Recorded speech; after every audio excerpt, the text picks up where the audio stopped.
your school. And it's a huge, weighty responsibility as well as an honor. And I think as we begin this year, if you can begin that incredible role, as you step into that role, I challenge you all to do something. I want to challenge you to step into that role with a humble posture of learning.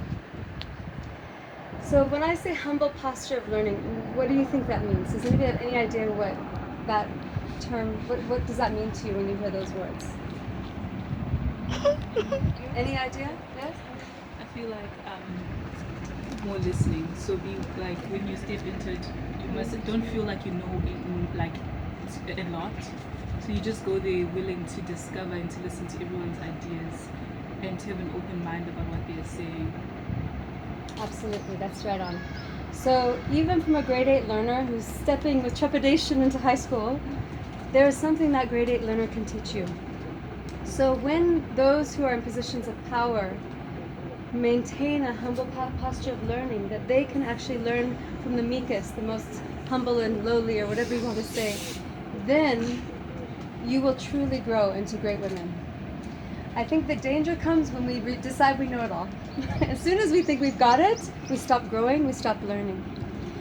I'm going to actually start today with something very, very personal. I just lost my father-in-law. Sorry.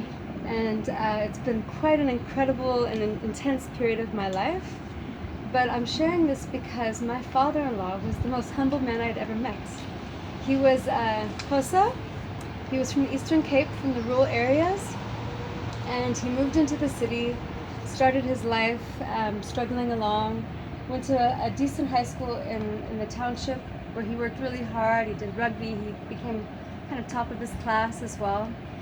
And he made a decision at the stage of life you're in that he wanted to make a contribution to the development of his community and to humanity. And you know, it may sound all lofty and great, but it starts with a decision that you want to help, that you want to affect change for the positive transformation of society. So my father-in-law, he went to this high school. He tried his best to help develop the library and to encourage the learners who are very limited in their resources. And then he graduated, and time went on, and he's working and he's doing these things. And he also became a Baha'i, which exposed him to people that were not just African people. So he started, against the laws of government, becoming friends with people who looked very different than him, who had different economic circumstances, and who wanted to collaborate on a process of transforming their society into a society where everybody was treated equally. So he started getting more diversity in his friendships. And then time went on, and he joined the Interreligious Council, and he helped the municipality with the SABC Mhlobo Nene shows, and so he became a very famous voice for the people, even in the rural areas of Eastern Cape and KwaZulu-Natal. People know my father's voice. So when I say I'm Tata Fudu's daughter, they're like, I think I know that name. Anyway, so when he passed away, people came from all over the country for his funeral, and he died with me. And I was his nurse in his last weeks of life, which was such an honor. And I really, really loved him as my own father. And I'm sharing this for two reasons. One is that I come from America. I come from a place of privilege. I come from a house where we had a pool. We had lots of resources. I had my own car at 17, you know. And then my husband came from a place where he had one pair of shoes, and they were his school shoes. And after school, you take them off because there's nothing else, and they have to last the year. So we came from very different backgrounds, and we met. And somewhere in that process, I fell in love with his beautiful family, and his father became my father. And coming from a place of privilege, coming into a family of utmost humility, was really a humbling process for me. And I learned so much from my husband's family.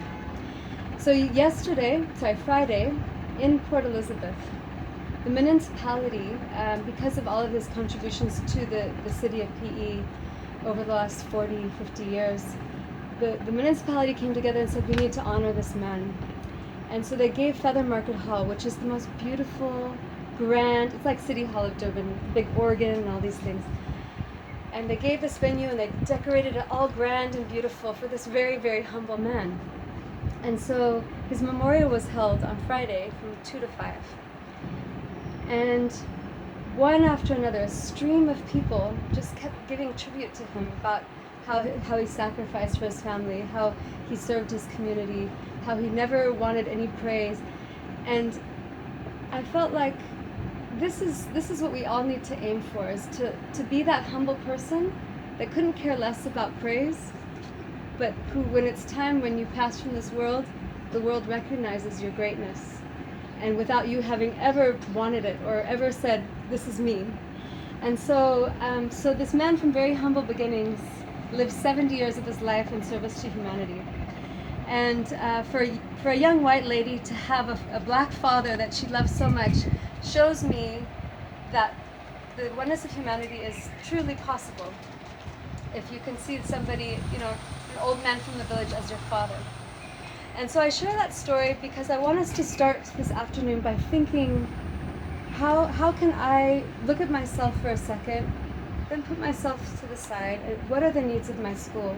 What are the needs of those that are younger than me? And how am I going to be able to do this to the best of my ability? So that's why I wanted to start with this concept of the humble posture of learning. So if we make that decision that we're going to step into this year sharing what we know, but doing it with humility and always listening and always ready to learn from those around us, then you're really going to achieve wonderful things. Okay.